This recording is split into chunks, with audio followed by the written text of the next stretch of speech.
Hello YouTube, it's Lion here with Hobbies of a Man once again, and today we are doing another Kaiju number 8 chapter review. Today we're going to review chapter 15.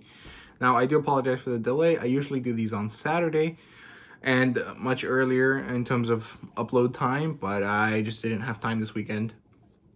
Plus I didn't want to do 2 videos in the same day when I haven't been uploading for a long time. It would just feel like I'm crowding a single day when I shouldn't be. And I just didn't want to do that, so I waited a day for that. So we're just gonna do this the same way we do. I'm gonna talk about this week's chapter. It's gonna be a full spoiler. If you want to catch last week's video, you can watch it, or last chapter's video, you can watch it right here in the card. I'll also do a really quick, short recap right now before we get into it. Then I'll talk about theories at the end, and then that'll be it. So. The recap here is basically last chapter we had some really cool, interesting action and a lot of world building in terms of the captains and what they are and how they kind of do their thing. And basically, it was just a big battle. All of the forces, all the Japan Defense Force are just fighting all of these small Joju, I think they're called. I can't remember right now because they killed the giant Kaiju. The Honju, I think that was what it was called, and all the little ones came out, and they're beating them up, and along the process, Kafka and Hoshina, are talking, and it turns out that Hoshina is not a very good at, like, large kaiju. He's good at taking down medium to small size kaiju, and he's not the greatest with, rifles and guns, but he's really good with swords because he's from a old family of kaiju hunters, which is really cool. Kind of brings a lot of life to the series, although it kind of flubs the high-tech kind of style sci-fi military thing that they had going on. If there was kaiju hunters before that did it medieval style with swords and stuff, it kind of messes the flow a little bit. Like, why are you using guns? Or how is it still so hard with guns if you guys could do it before with knives, or with swords? But, you know, it's fine. It's just usual shonen stuff. You gotta have cool swords, so you gotta do it like that. But yeah, and then we got to see Reno being really cool, really badass. And we find the humanoid kaiju again. And that's basically what happened in the last chapter, which was 2 weeks ago, because last week we did not have a chapter. So yeah, that's basically it. Now we're going to get into the chapter. So full spoilers ahead. If you do not want to do that, please go read it on the Viz app or on Manga Plus, and then come back and watch the rest of the video. And then please let me know what you guys thought about the chapter, about the story, and kind of where you think it's going. So chapter 15 has 17 pages. It opens up on the cleaning crew in a very reminiscent way. It's like basically the same way that the first chapter opens, and this kind of happens a few times. This thing where we get callbacks to the very first chapter. So it opens on the cleaning crew. They're looking down into the battle. They're talking about how Kafka and Reno are supposed to be down there, and if they're going to be able to see them. And it's cool. Copies the first chapter, and then Reno is watching the humanoid kaiju. It switches scenes into Reno watching the kaiju because that's where it ended up last week, or 2 weeks ago.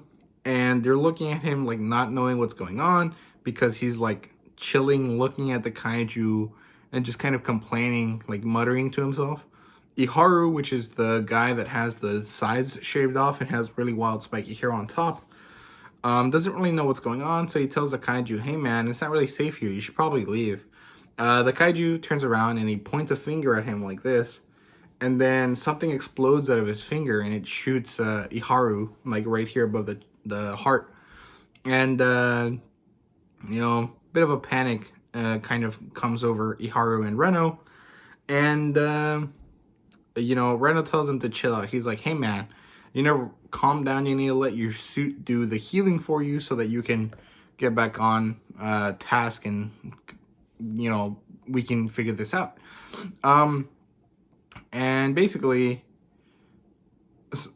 Reno is no, sorry, the humanoid kaiju is surprised that he missed. He doesn't know what's going on. I think being in a human body kind of messes up with him a little bit, or he doesn't really care that much. He's more of a kind of commander type of person instead of someone that goes in the front lines and does his own thing, so his combat experience might not be as good. I'm not really sure, but basically he's surprised that he missed, and Reno figures out what's going on. Basically this guy is the kaiju, and then he transforms, and it all falls into place for Reno and Iharu. They're like really worried about this because this is the same kaiju that beat up Kikoru. And yeah, so it transforms. Kaiju threatens him. He's like, you know, I could kill you both right now, or I could take you with me, and that might actually be better, because he's like, I came here for the kaiju, but leaving empty-handed is kind of sucky, so maybe I'll take one of you with me. And then they start to call for backup. Apparently the kaiju scrambled the radio, so it doesn't really work. They're kind of stuck in a bubble of like a dead zone, I guess, or a black zone. I don't remember what it's called, where like sound waves and stuff, or like different types of waves can't go through for some reason. Kind of something like that. And yeah, basically Reno and the kaiju start fighting because the other guy's hurt and he's on the floor. And the kaiju is shooting at him, but he's not able to kill him. Reno is being able to kind of like, not dodge, but like evade getting hit really badly in places where he would die. And the kaiju's surprised at this again. He's like, you know what? Why is this happening? And then he figures it out. You know, Reno can kind of see where the shots are going before they like shoot completely, so he can kind of dodge. But not exactly. We get Reno having a flashback to a conversation he had with Kikoru back in chapter 6 or 7. I don't remember when. They sit down at the cafeteria, and Reno and Kafka and Kikoru are talking. Apparently, Kikoru noticed that there was a kind of tell that the guy has, that the kaiju has, that his finger kind of like explodes before the shot fires. And it's kind of like this weird slingshot thing. He has like a big bulbous thing, and then it like turns into a whip thing, and then it shoots out. And Reno has that flashback, and then he's like, you know, I can dodge this. I just need to be able to see it. And so he gets really hyped up on adrenaline. He can see it, and he dodges barely. And it's a really cool action shot. I thought it was really awesome. And yeah, that's most of it. Basically, most of the chapter is almost done. It was a really fast read, and I really like that. It kind of sucks, right? Because it's like, damn it, I really want to go to read a bunch of this in a single go, and I think sitting down and going back from the beginning, from chapter 1 all the way to now, would be a really cool experience. But I need to buy the app for that, so I haven't done it yet, but I will soon. So yeah, after he dodges, he shoots the kaiju. The kaiju just like raises its arm and it catches it. And I'm confused about this. This kind of raises a question: is this kaiju not like, again, is this kaiju not really combat oriented? Because if you're strong enough to take a bullet, it's likely that you won't care too much if you get hit, which is exactly what this kaiju did. But if you're also trained for combat, you're more likely to be taught to dodge, I think, than to just tank it, because tanking it might not actually be safe. Even if you can withstand the shot, you might like get something messed up, right? Or the shot might not be as easy to tank as you think, so dodging would be much better. So I'm rather kind of unsure about what this kaiju is. I think he's more like his skills are elsewhere. They're not necessarily directly related to combat, although he has combat skills, and I'm interested to see where that kind of goes. And yeah, so Reno, seeing this, tells Iharu, you know, you need to leave, you need to go get help. You can't really help me fight because you're hurt, so the best thing you can do is leave, get safe, and then tell people to come help me. And they have a bit of a squabble. The other guy is like, you know what? Why are you the one saving me? Although he forgot that he has a giant hole in his chest, so I guess, I don't know. And Reno has to save him again because the kaiju shoots again right at Iharu. and Reno has to run and tackle him to the ground. And it hurts him again, but it's necessary. Reno gets back up, he tells him to leave, and this time he does. He kind of runs away ashamed because he's like afraid. And Reno kind of has this like little bit of introspection. He's like, you know, this is deadly. This is super scary, but I need to do this because this is the type of person I want to be. Someone that protects his own. And then he gets a slight flashback to Kafka when he saved him back in chapter 3, I think. And that's super cool. And he just like stands his ground, and that's where the chapter ends. And I thought it was really awesome. Like I said, really quick read, really enjoyable. Nothing too crazy, but there's some good action scenes, and there's definitely the development of the plot. Really, Reno feels like the more traditional shonen protagonist in terms of he's like the one powering up and leveling up and going crazy with like all of the training, where Kafka is more like the character that embodies the spirit of shonen, that kind of like follow your dreams, don't let your dreams die, make sure that you come back to them if you fail.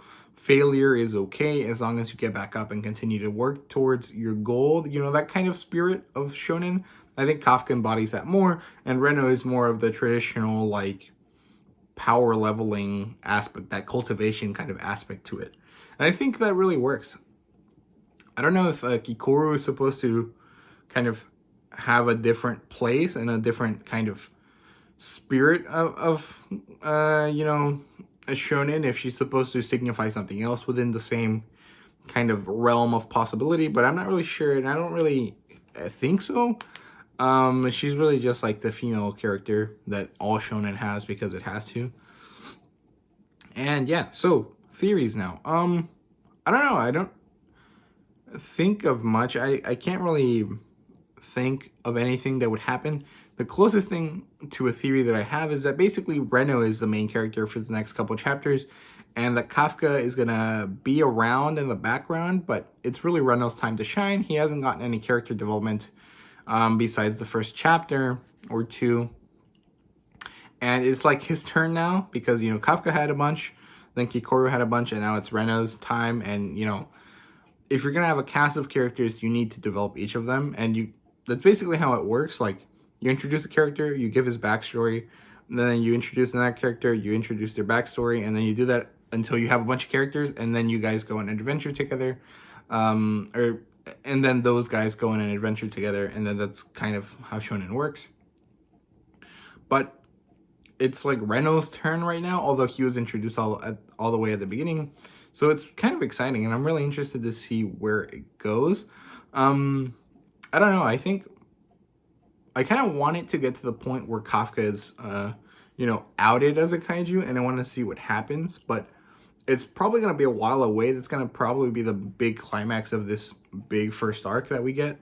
So I'm excited to see where that goes as well. I mean, really, I feel like I say this every time, but there's no clear indication. There hasn't been a big arc, a big revelation that we can really work with yet to be like, yeah, this is probably where it's going to go, or this is where it's going to go, or whatever. So I'm just kind of flying by the seat of my pants right now. So yeah, that's basically it. Thank you guys very much for watching. If you did enjoy, please like, subscribe, comment down below, let me know, and share the video if you don't mind. I'm already going to put it on Reddit, but you guys can share it somewhere else if you can. I would really appreciate it.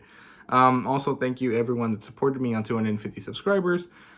Like I said in my video yesterday, I don't know if I'll be able to do anything for it, but I might ask for like a Q&A or something. I don't know. I'm not sure if anyone's interested, so we'll see. But yeah, thank you guys very much for watching, and see you guys later.